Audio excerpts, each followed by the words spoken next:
Excellencies, एक तो मैं आप सबका स्वागत करता हूं। एक्सेलेंसी जी, दूसरी voice of global south summit के उद्घाटन सत्र में 140 करोड़ भारतवासियों की ओर से मैं आप सभी का हार्दिक स्वागत करता हूं। वॉइस ऑफ ग्लोबल साउथ 21वीं सदी की बदलती हुई दुनिया का सबसे अनूठा मंच है। भौगोलिक रूप से तो ग्लोबल साउथ तो हमेशा से रहा है, लेकिन उसे इस प्रकार से वॉइस पहली बार मिल रही है और यह हम सभी के साझा प्रयासों से संभव हुआ है। हम 100 से ज्यादा अलग अलग देश हैं, लेकिन हमारे हित समान है, हमारी प्राथमिकताएं समान है। फ्रेंड्स, पिछले वर्ष दिसंबर में जब भारत ने G20 की अध्यक्षता संभाली तो हमने इस फोरम में ग्लोबल साउथ के देशों की आवाज को आगे बढ़ाना अपना दायित्व माना। हमारी प्राथमिकता थी कि G20 को ग्लोबल स्केल पर समावेशी और ह्यूमन सेंट्रिक बनाया जाए। हमारी कोशिश थी कि G20 का फोकस हो development of the people, by the people and for the people.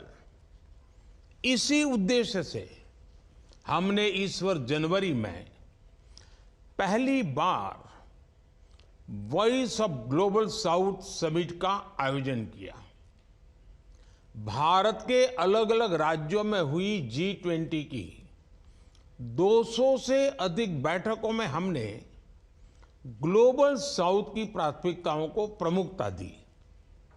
इसका नतीजा रहा कि न्यू दिल्ली लीडर्स डिक्लेरेशन में ग्लोबल साउथ के विषयों पर हमें सबकी सहमति हासिल करने में कामयाबी मिली।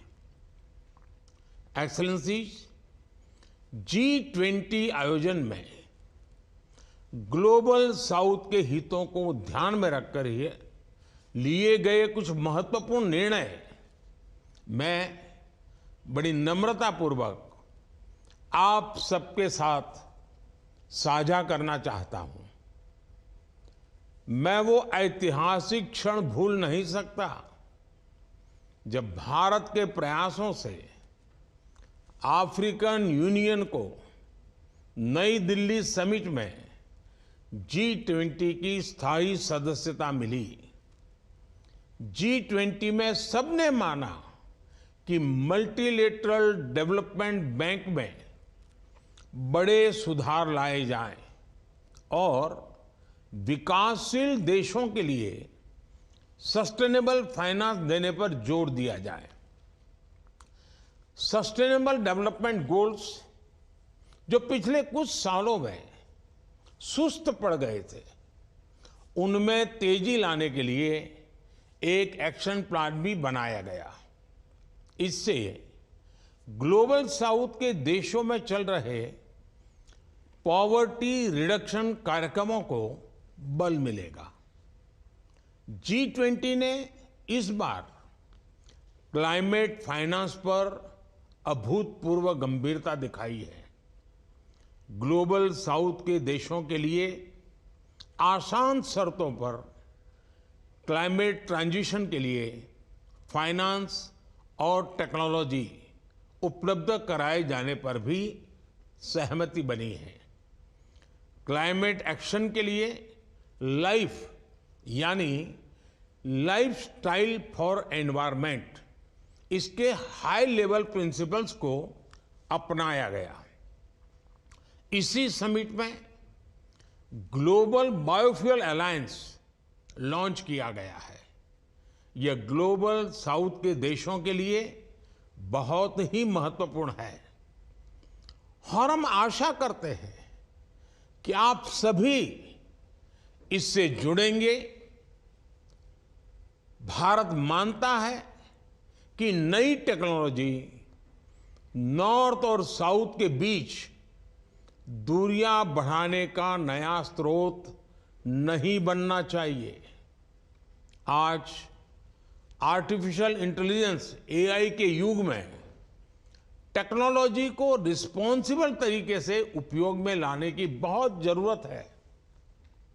इसको आगे बढ़ाने के लिए भारत में अगले महीने एआई ग्लोबल पार्टनरशिप समिट आयोजित की जा रही है। G20 द्वारा डिजिटल पब्लिक इंफ्रास्ट्रक्चर यानी डीपीआई के फ्रेमवर्क को अपनाया गया है, जिससे आवश्यक सेवाओं की लास्ट माइल डिलीवरी में सहायता मिलेगी और इंक्लूसिविटी बढ़ेगी। वैश्विक डीपीआई रिपोजिटरी बनाने पर भी सहमति बनी है। इसके अंतर्गत भारत अपनी क्षमताएं पूरे ग्लोबल साउथ के साथ साझा करने के लिए तैयार है। किसी भी प्राकृतिक आपदा से ग्लोबल साउथ के देश सबसे अधिक प्रभावित होते हैं। इसके लिए भारत ने coalition for disaster resilient infrastructure यानी CDRI शुरू किया था। अब G20 में डिजास्टर रिस्क रिडक्शन और रेजिलिएंट इंफ्रास्ट्रक्चर के लिए नया वर्किंग ग्रुप भी बनाया गया है। भारत की इस पहल पर इस साल को संयुक्त राष्ट्र इंटरनेशनल ईयर ऑफ मिलेट्स के रूप में मना रहा है। G20 के तहत सुपर फूड मिलेट्स, जिसे भारत में हमने श्री अन्न की पहचान दी है, उन पर रिसर्च करने के लिए नया इनिशिएटिव लिया गया है। यह क्लाइमेट चेंज और रिसोर्सेज के अभाव से उत्पन्न होने वाली फूड सिक्योरिटी की चिंताओं से लड़ने में ग्लोबल साउथ को सामर्थ्यवान बनाएगा। पहली बार G20 में सस्टेनेबल और ओशन बेस्ड इकोनॉमी पर बल दिया गया है। ये ग्लोबल साउथ के स्मॉल आइलैंड डेवलपिंग कंट्रीज, जिन्हें मैं लार्ज ओशन कंट्रीज मानता हूं, उनके लिए बहुत महत्वपूर्ण है। समिट में ग्लोबल वैल्यू चेन मैपिंग और डिजिटल सर्टिफिकेट को मान्यता देने के लिए अहम फैसले लिए गए। इससे ग्लोबल साउथ के देशों में MSME सेक्टर और व्यापार के लिए नए अवसर खुलेंगे।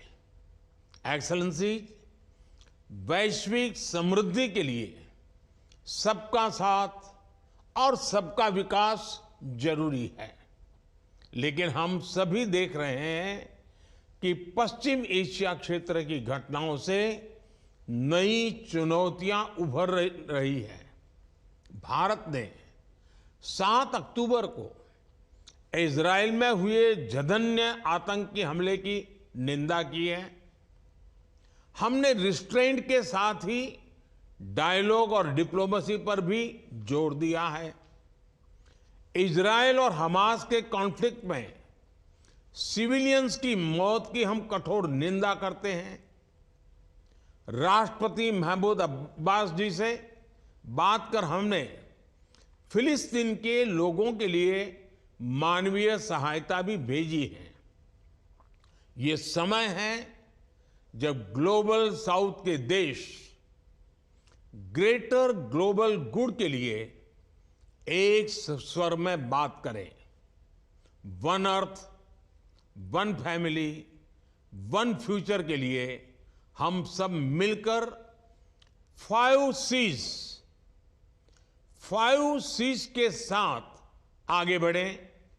जब मैं 5 C's की बात करता हूं तब कंसल्टेशन, कोऑपरेशन, कम्युनिकेशन, क्रिएटिविटी और कैपेसिटी बिल्डिंग।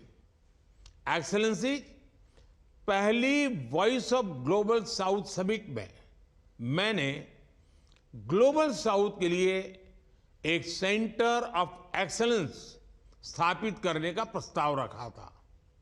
मुझे खुशी है कि आज दक्षिण development and knowledge sharing initiative global south centre for excellence का उद्घाटन हो रहा है।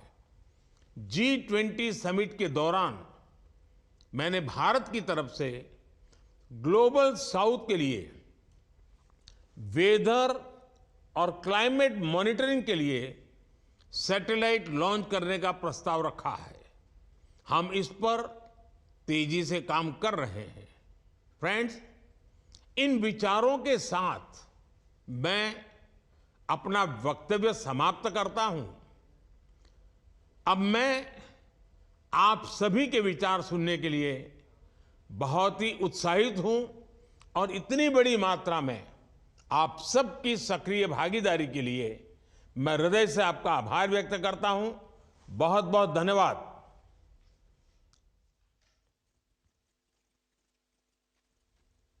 Thank you, sir. I now request the Honorable Prime Minister of the Republic of India, Shri Narendra Modi ji, to inaugurate Dakshin, the Global South Center of Excellence.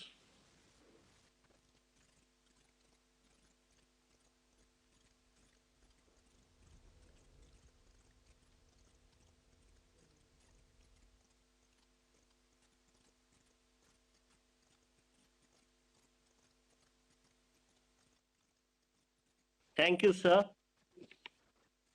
I